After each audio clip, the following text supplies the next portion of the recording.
I never imagined that it would feel like a prison sentence to open my front door. Hard rain, the type that shatters glass and drowns out your own heartbeat, was falling. The bell sounded after I had just started the kettle. 3 jagged chimes. She was standing there when I opened the door. My new daughter-in-law is named Maya. She was grinning like she controlled the world just a week into her reign. Her white umbrella dripped across the porch tiles in a regular pattern. A man in a poor suit was standing behind her, holding a metal case and a clipboard. A notary. Then my son, Matthew, wet and quiet, towering over them both. "Hello, Eleanor." Before I could respond, Maya whispered pleasantly and brushed past me. "We are only here to complete certain tasks related to the home." In order to complete everything at once, I brought a notary. I blinked. The cold she brought in covered everything like frost, even though the storm outside hadn't yet touched us. "The house?" I inquired. I didn't break my voice. That's not what I would offer them. Rather, I moved aside to make room for them. As like she owned the flooring beneath her feet, Maya strode into the living room. Michael followed, but he was more betrayed by his silence than by anything he said. Maya spread a few sheets of paper on the table. The act on top caught my attention. She gave me a hopeful glance. "It's all conventional, but there's a lot to go through. Taking care of these issues now before the market shifts, isn't that better?" I remained still. I didn't speak louder, not even blinking. Instead, I smiled at her. Close. Intentional. You give it to a snake right before you walk on it. This seemed to her like an ambush. She assumed I would stutter. "Give it a shake. I beg you, my son." She assumed I would sign. However, I was well aware of the reality. They had no intention of asking. They came to take. Slowly, I made my way to the table. I scooped up the top sheet with unshakable hands. I looked over the fake contract. Maya had probably conspired with a corrupt official. Power of attorney. In crisp legalese, listed. My name was typed over someone else's signature. I turned to Michael. He turned to face the floor. I responded quietly. "I didn't authorize this. You both are aware of it." Maya's grin wavered. "Only a little. Perhaps not yet, but this is only the beginning. To make things easy for you, we decided to deliver everything today." As if she were doing me a favor, she stated it. As if she anticipated appreciation. The first roar of thunder rumbled across the sky outside.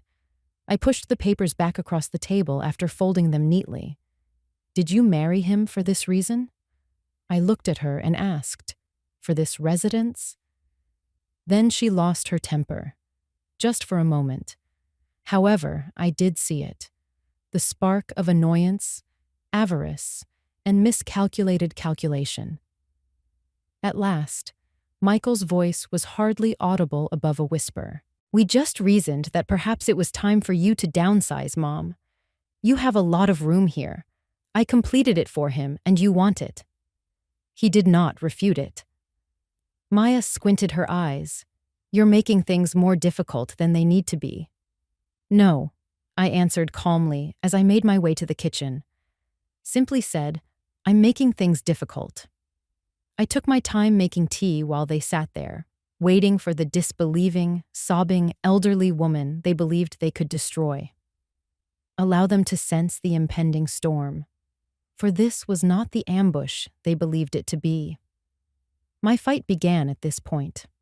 3 days prior, I was standing at the rear of the reception area, witnessing my son's marriage to a lady I made a concerted effort to think was nice. Maya's glowing brideswear deceives everyone into believing that sweetness is included in the bundle. She said to me, "You've raised such a strong, loving man," as she gave me a hug right before the wedding. I trusted her. "Please assist me." I trusted her. I grinned for every picture that night. As they cut the cake, I held my breath and celebrated with champagne. At one point, I even drew Maya aside to express my happiness that Michael had met someone who appeared to truly love him. She seems moved, even appreciative. Now I know that was her audition face. My home, the one they tried to take, sat just outside Boston in a quiet suburb where the streets still remembered snowfall and silence. A Victorian, pale blue with white trim, slightly weathered but proud. My mother left it to me when she passed. It was the only place I had ever truly felt safe. Every inch held memories.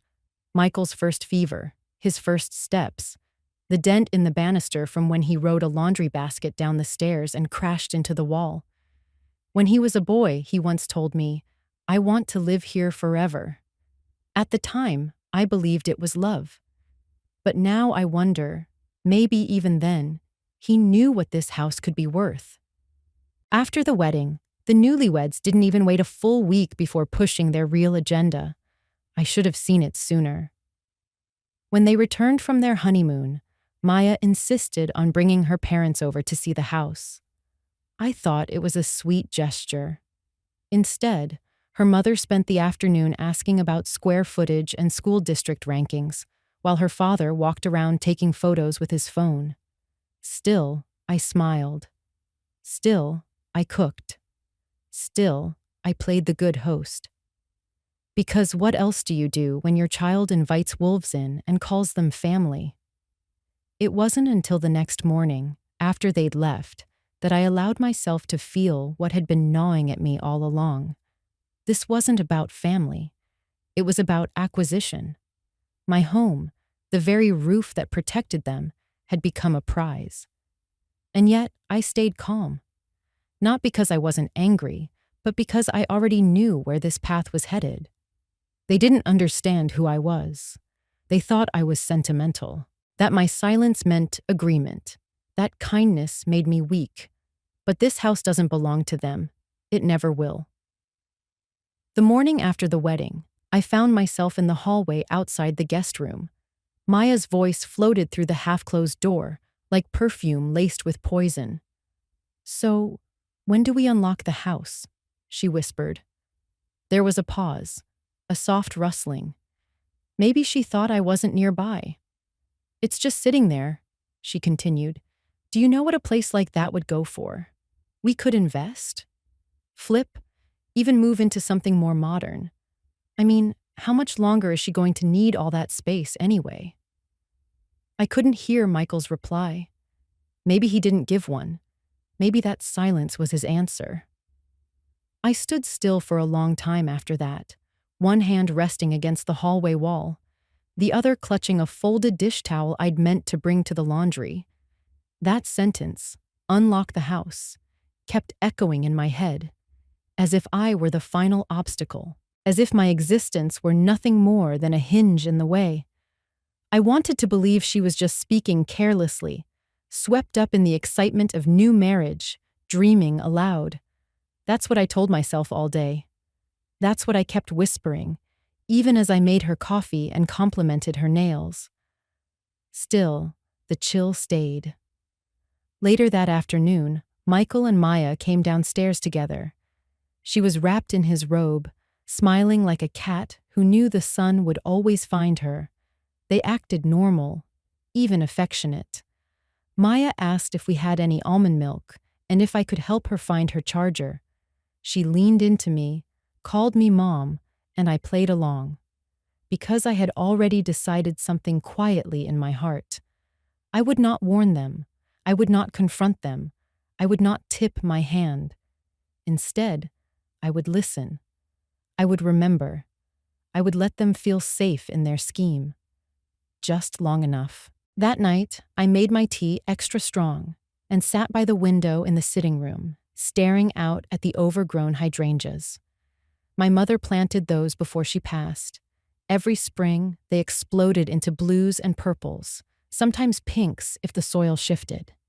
She used to say a woman who controls her own property controls her peace. It was raining the day I ran into Maya's cousin. Not pouring, just that soft Boston drizzle that soaks your coat quietly. I was in the produce aisle at Whitman's, standing between the pears and the radishes, trying to remember if I had any butter left at home, when I heard someone call my name. Aunt Eleanor? I turned. It took me a second to place her. Marissa, I think.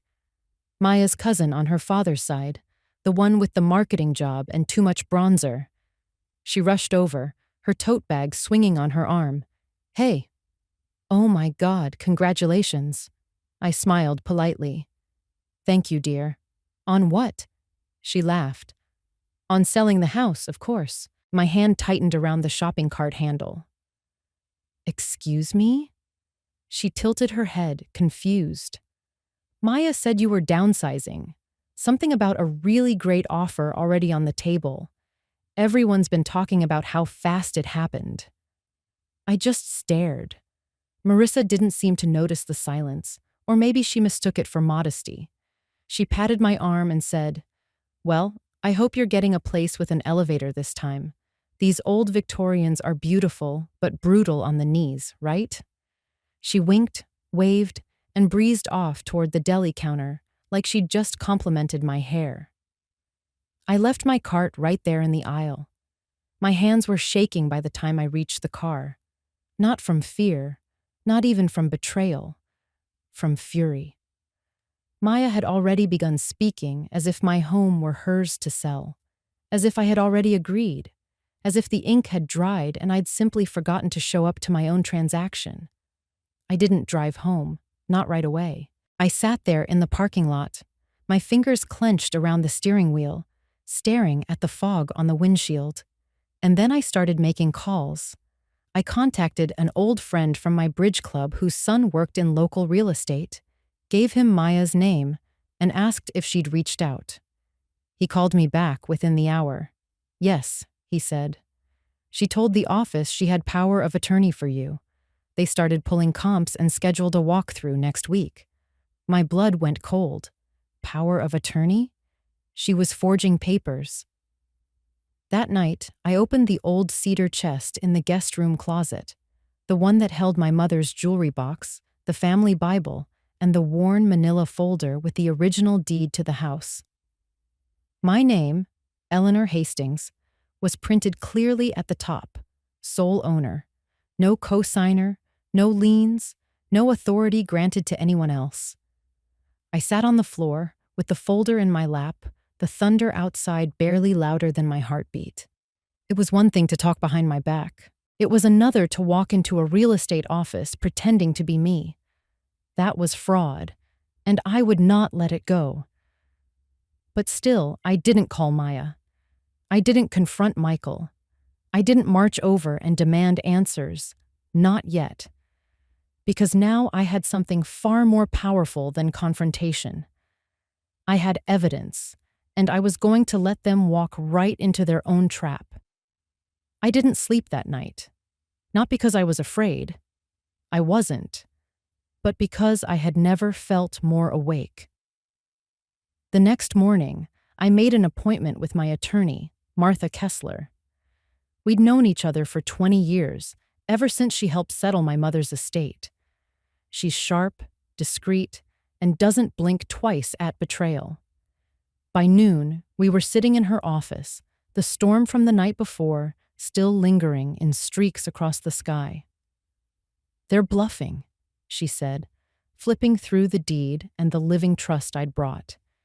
If they really submitted anything signed under power of attorney, they committed fraud. Plain and simple, I nodded. Can we do anything now? She smiled without warmth. We can do a lot. First, we updated my will. Then we reviewed all titles and legal documents related to the property. I added a clause preventing any future transfer without a court-supervised review, just in case they tried anything else. Finally, I opened a private safe deposit box at her recommendation. It was time to take everything out of the house. Birth certificates, insurance policies, jewelry appraisals, all of it. It wasn't enough to prevent them. I needed to know what they were doing before they did it. So I made a second call. One Donna had suggested weeks ago when I told her Maya had been circling. "Talk to Reuben," she'd said. "Used to be county sheriff. Now he keeps busy finding out what people hope no one ever knows." Reuben Myers worked out of a bait shop that doubled as his unofficial office. He wore a fishing vest and carried an old flip phone. But when he looked at you, he saw everything. "I need to know what they're planning," I said. "Not in theory, in detail. Names, meetings, calls, anything she's done that touches my house without permission." He didn't blink, just wrote something on a yellow legal pad. "You want it quiet or traceable?" "Quiet," I said. "Very." He nodded. "You'll hear from me in a week." That afternoon, I went to my bank and secured a private safe deposit box. I brought the deed, the will, insurance documents, and now an empty flash drive waiting for Reuben's reports. I transferred the spare house keys to a drawer in my sewing cabinet. I also made one small change. I took down the family photo on the living room wall, the one of Matthew and me in front of the porch swing, and I replaced it with a mirror. The next day, I drove to the bank and opened the deposit box in my name only. I placed every piece of paper I'd been quietly collecting in watching the thick metal door close with a click that felt like armor snapping shut. I even locked away the old family photos, the ones Maya had once asked to digitize for the wedding slideshow. I didn't trust her with even a copy. When I returned home, the house was empty, quiet, still mine. And for the first time in weeks, I felt like it would stay that way. I stood at the bottom of the staircase and looked up, remembering the years I carried Michael in my arms up those steps when he had the flu, the nights I waited at the top for him to sneak in late from parties, how I always left the porch light on, even after he moved out, just in case he came by. That light had been off for days now. I didn't feel sadness, exactly, just clarity. They didn't want me here. They wanted what this house meant. That night, I changed the locks, quietly. Maya and Michael still had keys from when they stayed during the wedding week. I didn't feel safe with that anymore, not after what I'd learned. I called a local locksmith, an old friend from the neighborhood, and he came after dinner, didn't ask questions, just nodded, replaced every cylinder, and handed me a new ring of keys. "Anyone bothering you, Eleanor?" he asked, half joking. "Not yet," I replied, "but I like to." He smiled. Smart woman. I didn't tell anyone. Not Maya, not Michael. Let them find out the next time they try to sneak in with smiles and empty papers. Let them jiggle the doorknob and realize it doesn't turn anymore. That night, I sat at the kitchen table with a cup of tea, hands wrapped around the mug like it was the only warm thing left in the house. Not from the temperature, it was early spring and mild, but from the chill that had crept into my life since Maya came into it.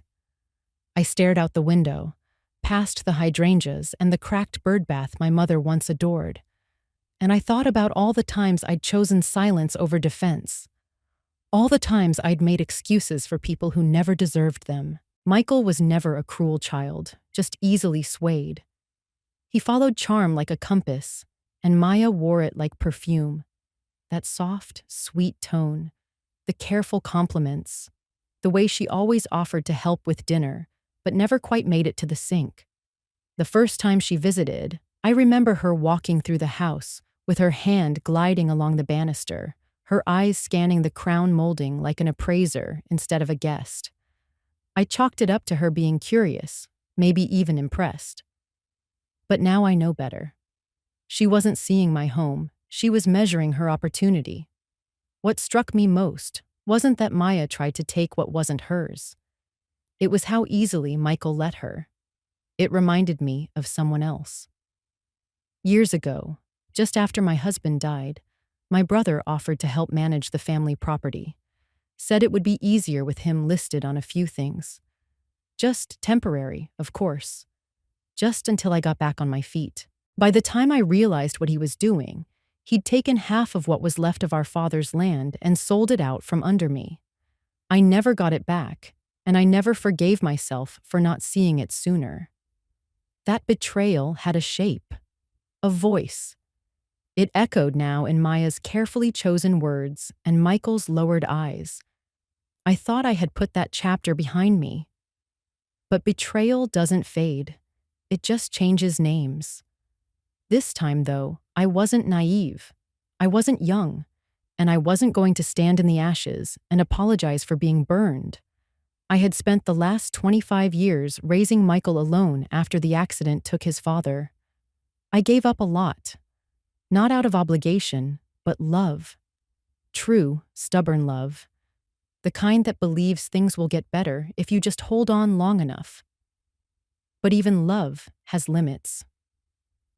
The next morning, I drove out to Waltham. The trees along the Charles were just beginning to bloom, their early buds shaking in the breeze. I wasn't there for the view. I parked 2 blocks from an old brownstone and walked up the narrow steps to a door with a tarnished brass plaque. Judge Harold Bowman, retired. He opened the door before I could knock. "Well, look who the wind dragged in," he said, giving me a tired smile. Harold had been my brother's best friend in college, a sharp man, all bone and caution, who went on to spend 30 years on the bench. He retired 5 years ago and now spent most of his time giving free advice to anyone wise enough to ask. We sat on his back porch, the wood groaning beneath us as we drank bitter black coffee out of chipped mugs. I told him everything, slowly, carefully, watching his eyes the way I used to watch Michael's when I suspected a lie. When I finished, Harold didn't interrupt or offer hollow sympathy. He just leaned back in his chair and said, "You've already done more than most would." "I want it locked up, Hal," I said. "I want it so that no matter what they try, they can't touch this house. Not in my lifetime. Not after." He nodded. "Then we'll update your will. You'll want a trust. And not just one for the house." I raised an eyebrow. "I assume you've got savings they don't know about." I smiled for the first time that morning. "Plenty." "Good," he said. "You'll need 2 trusts, one for the property, one for the money, and you'll need a new heir." I paused. "I have someone in mind." He didn't press. He never did. Just nodded and pulled out a legal pad from the table drawer, scribbling in that small, efficient script of his. By the time I left, the framework was in place. A living trust for the house, shielding it from probate and challenge. A separate trust for the bulk of my estate, with a named successor unrelated to Michael or Maya. A clause disinheriting them both if they attempted legal interference, and a sealed directive that wouldn't be revealed until after my death. That night, I updated my passwords. I shredded old files.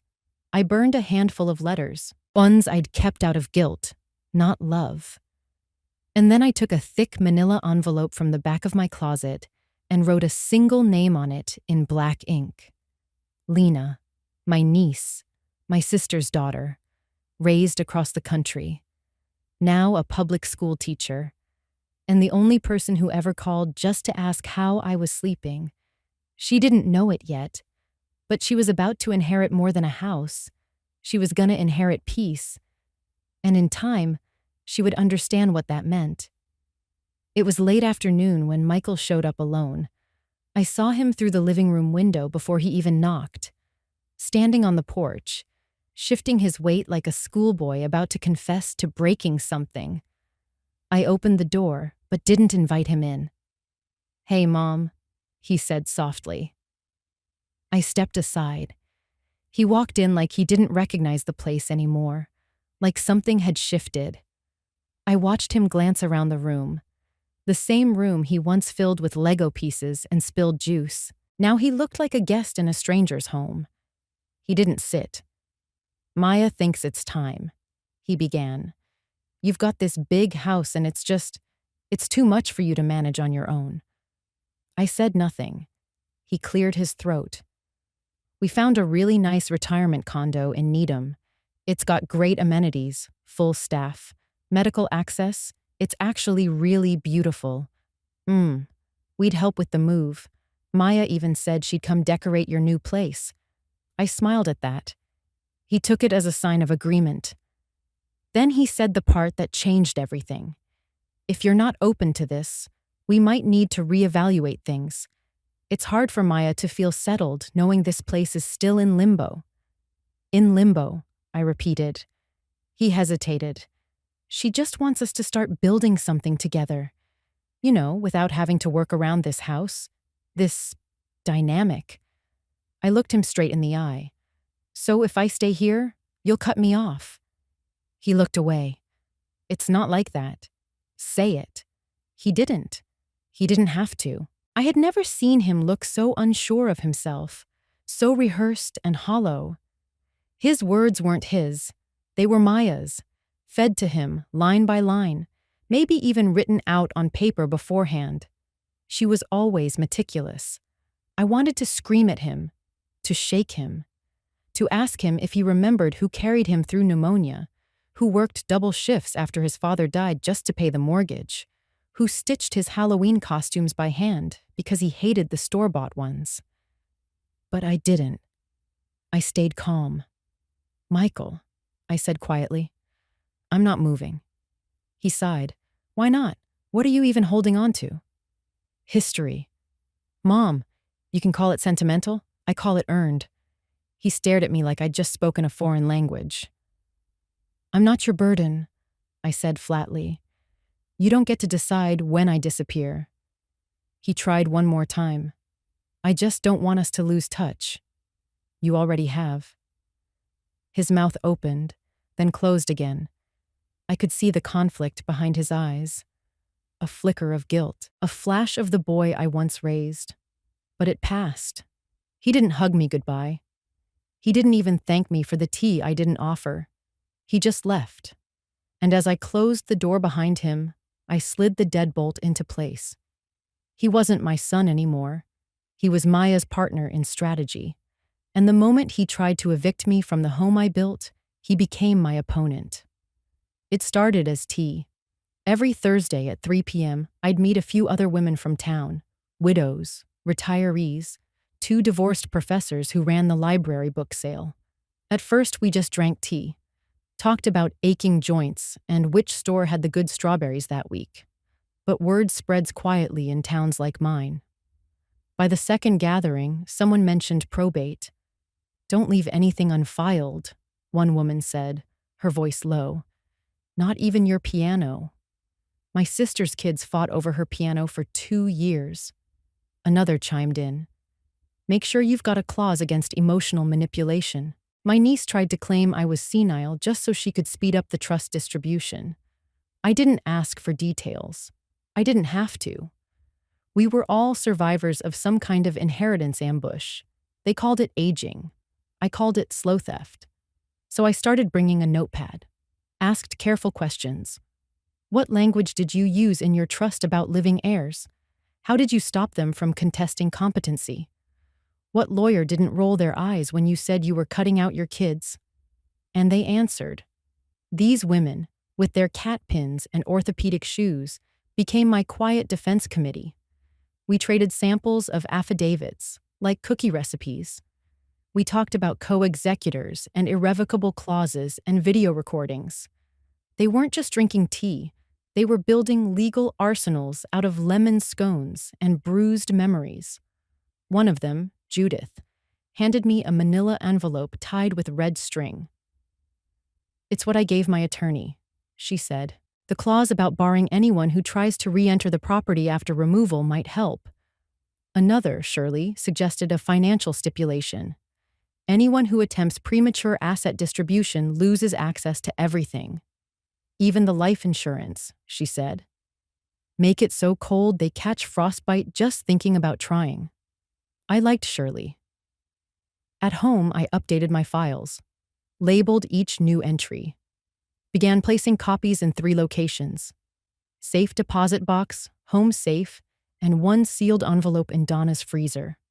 She laughed when I asked. If anything happens to me, I said, pull out the fish sticks. She tapped the lid. Frozen back up. Got it. That weekend, my niece Claire came by for her monthly visit. Still in nursing school. Still wearing the cardigan I'd knitted her years ago. She helped me box up some winter quilts. Then I casually showed her where the important documents were kept. Just in case, I said. She didn't ask why. She just nodded, her fingers brushing over the edge of the folder with the quiet steadiness I remembered from my own mother. These weren't dramatic gestures. They were quiet turns of the key. Because one thing I'd learned from watching women lose everything was this. It never happens in a courtroom. It happens in kitchens, in smiles, in long silences that say, "Don't fight it. Let go. Be grateful." And I wasn't letting go. I wasn't going to scream either. A couple days later, my investigator Ruben called late. "I've got something you'll want to hear," he said. We met in the parking lot behind the old bait shop. He handed me a flash drive and a receipt. Maya made a call from a cafe yesterday. Didn't hang up right. Her Bluetooth caught the whole thing. I didn't ask how he'd gotten it. I just took it. At home, I closed the blinds, poured tea I wouldn't drink, and slid the drive into my laptop. Her voice filled the room. Not the voice she used with me, the one coated in honey and false reverence. No, this one was raw, unfiltered. She's so clueless. Maya laughed, still talking about recipes and family photos. "We'll flip that house the second she signs. Matthew's already looking at listings." I told him not to wait. There was a pause, then the muffled voice of someone else asking a question I couldn't make out. Maya again, more confident this time. "She won't fight us. She's too nice. She thinks being quiet makes her safe, but it makes her easy." The file ended there, but that was enough. Enough to still the air in my lungs. Enough to turn sadness into something harder. I sat for a moment, hands folded, laptop humming softly. Then I reached into the side drawer of my desk and pulled out my journal. Documentation. June 11th, 7:32 p.m., audio recording secured via private investigator. Maya. She's so clueless. Will flip that house. Confirms intent to misrepresent, sell, and remove without consent. I underlined, flip that house. Then I saved the file 3 times. 1 copy went into the safe, 1 into the bank box, 1 burned onto a CD. I labeled in pen, if they ever deny it. The next morning, I played the recording for Margaret. She didn't even blink. "We file the cease and desist immediately, and if she so much as breathes near a title representative again, we'll go full civil." I nodded. "I also want to notify the press," I added. Quietly. An anonymous tip. Elder pressure. Asset coercion. You know the angle. Margaret's smile was thin. "You're not just fighting back, you're writing the ending." That night, I didn't turn on the porch light. Let them knock into darkness if they came. Let them wonder what I knew. Because that recording wasn't just evidence, it was a confession, and it made everything real. Not just to me, but to the law. I played it once more before bed, not out of spite, but to remind myself what I was protecting. Not just my home, but my voice, the one they thought would never speak. Maya didn't see me as family. She didn't even see me as a person. I was an obstacle with a doily, an inconvenience wrapped in tradition. And Matthew? He had handed me over to her. That realization settled into my bones like ice. I walked to the drawer where I kept my recorder, the one I'd used that day they first arrived with the notary. I pressed record and quietly narrated what I'd just heard, then saved the voicemail to 2 different drives. Then I sat down with my pen. As I hung up, I looked around my home, the hand-carved banister, the floral wallpaper in the hallway, the sun-faded photograph of Matthew's 3rd birthday. This house wasn't a prize. It was a promise. And I would burn every bridge to keep it out of their hands. By Tuesday morning, the plan was in motion. I arrived at Margaret's office just after it opened. She was already reviewing the voicemail on a speaker tucked behind her desk lamp. She didn't look up when it played, just jotted something on her notepad with a pencil that needed sharpening. When it ended, she clicked the file shut. That's plenty, she said. She didn't mean emotionally. She meant legally. We drafted the cease and desist that day. Formal language, precise. Addressed not just to Maya, but to the real estate agent who had taken her calls. Margaret made sure to include a line about impersonation, misrepresentation, and pending legal review. We're not accusing them yet, she said. We're warning them. But the next step? I asked. She looked up. Injunction, court order, possibly damages. I nodded. I also want to notify the town registrar, I added, just in case she tries to backchannel the paperwork. Margaret smiled. Tight. Approving. I signed. That night I mailed 2 things. 1. The cease and desist. 2. An anonymous tip to the local newspaper about elder housing pressure in the suburbs. No names, just a quiet story suggestion. The subject line read, How Family Love Becomes Real Estate Leverage. I wasn't hiding anymore. I was just shifting shadows. In the meantime, I asked Ray, my late brother's friend, and now my unofficial estate shepherd, to prepare the final version of the trust. We'd originally planned to file it later. I wanted to wait. Hold it close until the very last moment.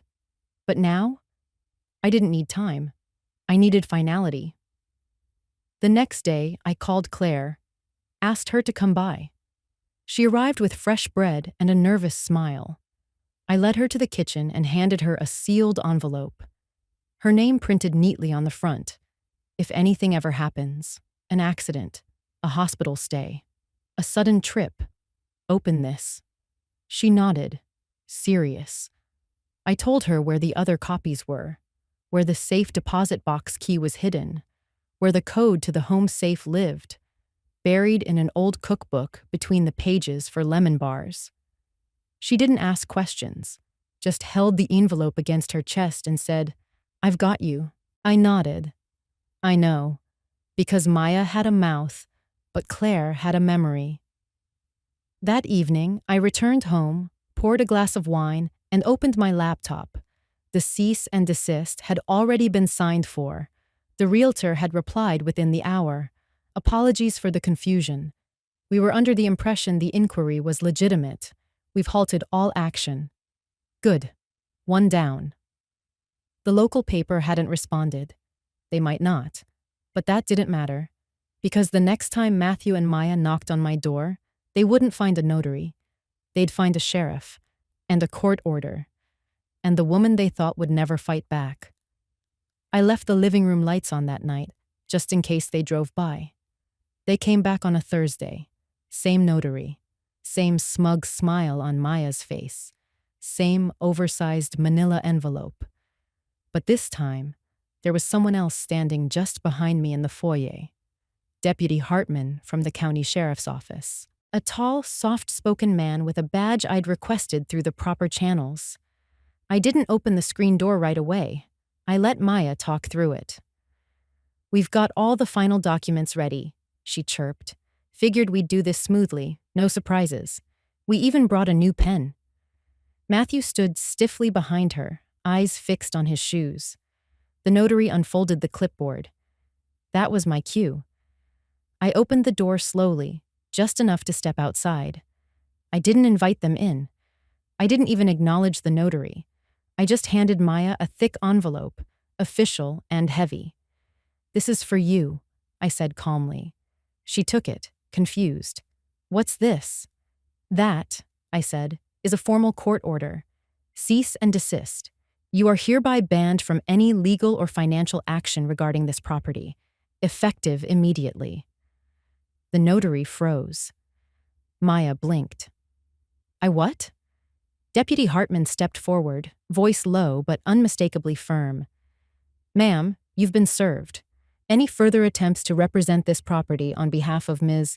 Pierce will be considered fraudulent and reported to the district attorney. Matthew's head shot up. You called the cops on us?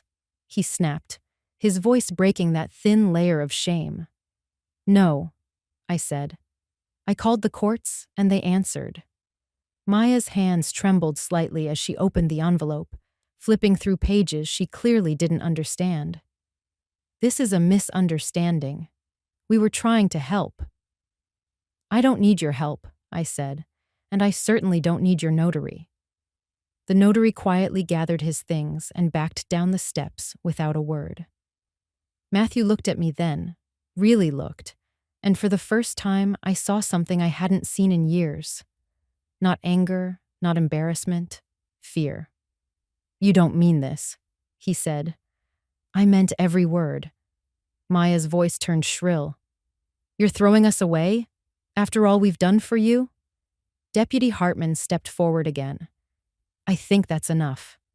Maya opened her mouth to protest again, but I raised my hand just slightly and she stopped.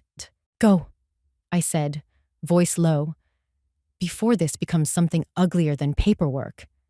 They didn't argue. Not really. They turned, walked down the steps, got into their car.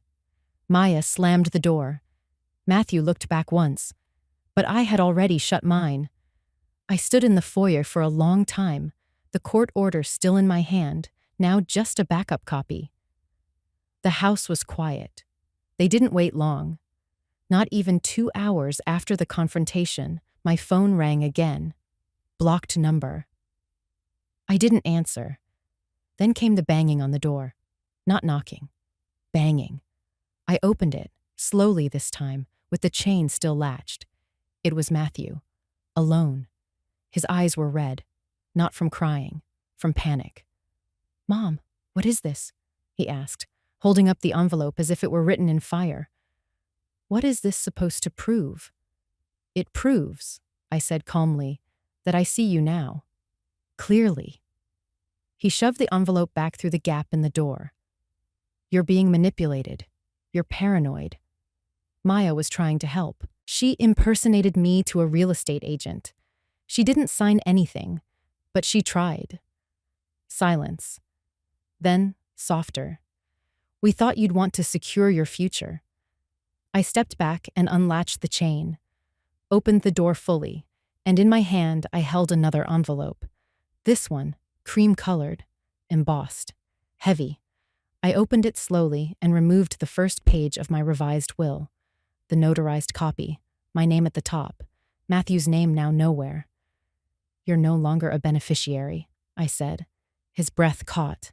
Not you, not Maya, not anyone who believes my worth is tied to a property title. You don't mean this. I didn't flinch. I do. He blinked like he'd been slapped. I raised you, I continued, and I gave you all I had for years. My time, my power, my quiet, and you used strategy to repay that. Has plans. His voice broke. I felt afraid. I muttered that I was too, but I didn't destroy the only house I've ever known because of that dread. He turned to face the floor. Please, he said. Slowly, I shook my head. You believed that being nice was a sign of weakness, that I wouldn't be aware that I was being trapped just because I didn't shout. He muttered, I wasn't trying to corner you. I moved closer and questioned, then why? Did you remain mute as she discussed taking me out of my own house? No response. I gave the will to him. The new truth is this. This house is not yours to inherit. Nothing is inherited by you. What you earned is your inheritance. And absence is what you deserved. He remained silent, despite Maya showing up behind him. Shouting halfway down the path, she's bluffing and won't follow through. I gave Maya one glance, only once, and said, This house is no longer in my name, loud enough for everyone on the block to hear.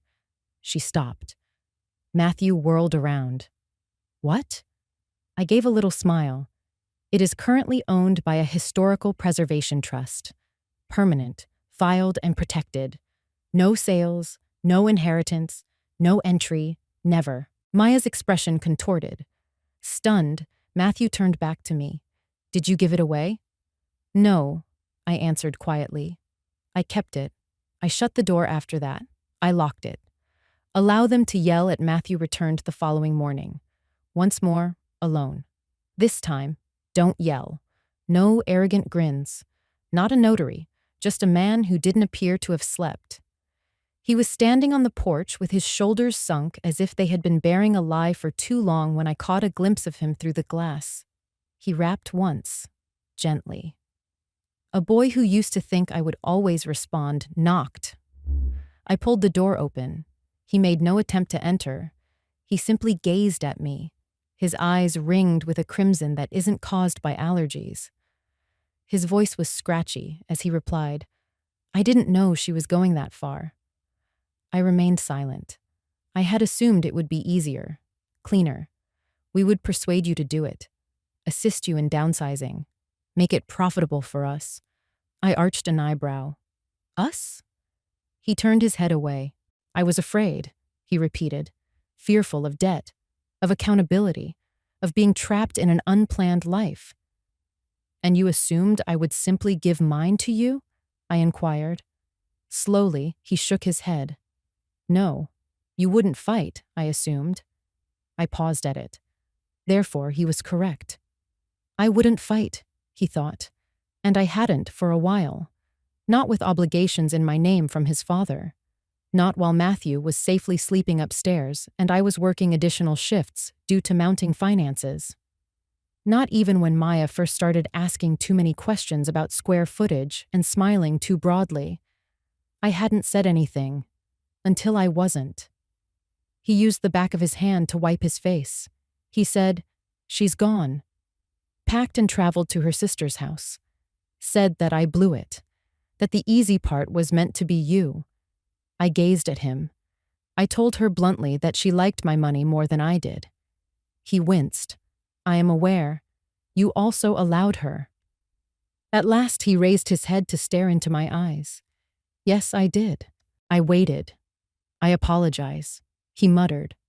I have no expectations. I gave one nod. Now that I've said no, you only miss me. He parted his lips, then shut them again. Careful not to show him the tremor in my fingers, I went outside and closed the door behind me. Matthew, you're my son. That will be true forever.